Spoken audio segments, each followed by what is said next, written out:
Tengken nyo, gaputa, kang runaan na, kadagiti naganak, agbuy-buya, itatagong daway, mga idol. Hindi na pinsan nga daw, ada iti napasamak, iti Barangay Juan Solsona, Ilocos Norte. Ano sa dinokot, dito'y maysa nga ubing, nagtawen ti upat, ang maysa lalaki, akit nalmes, mga idol. Amoyt na kalmesan na, kadetay mismo apong ang tawag na di dyan, Idol Glenn, mismo nga nag-excavatean iti karayan. So, kahit tasaw naunig da ito'y. So nga, agan anad tayo, kitkitain tayo, da kayo nga naganak. Kitkitain nyo, digiti anak yo. Iti kakastimot laeng agundaway. Okay, at yung report, manipod tinamutibiyang mga idol, manipod Solsona, Ilocos Norte. IFM News. IFM News. IFM News. Lokal.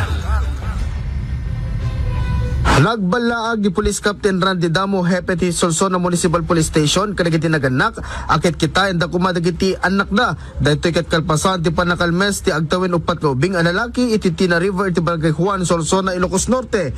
Kuna ti Hepe, nga dadagiti kanito, agbalay-balay da, kan mapapanda kadagiti pagadalan, tapno iti kasta, kat mabagaan, dagiti naganak, ti panangsipod da kadagiti anak da, na amuan, adayto yun, ti may kadua panakalmes, dagiti ubing, iti Solsona, Ilocos Norte. Sipod dati kadakta Sir Lawrence, kita may kagwan ng insidente dito ya drowning incident tayo nga lalo na kayo kumpan may isang ping ng minor.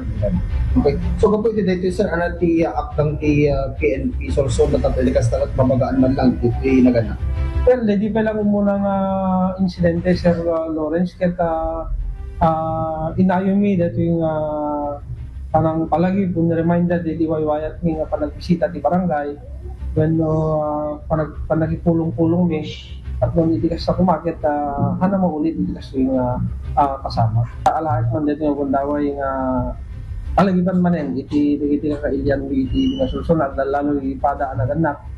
Kaya sabi kumata hana maulit na itikas to'y pantayan tayo kaya ipayan tayo iti anan-anay ng atensyon ni anak tayo lalo iti menor de edad. At nung itikas tayo maiwasan, di kakas yung incident, lalo, summer tayo manen, amo tayo met, iti nga Solsona, kaya ado iti karkarayan, kaya na regregasyon tayo. So, di lang, iti daw-dawat, pantayan tayo kung maapong tapno ka na maulit ang regregasyon ng kasama. Gapo iti dayto nga insidente ket mangnamnam at hepe nga agbalin kumada ito nga adal kadagiti amin anagan na.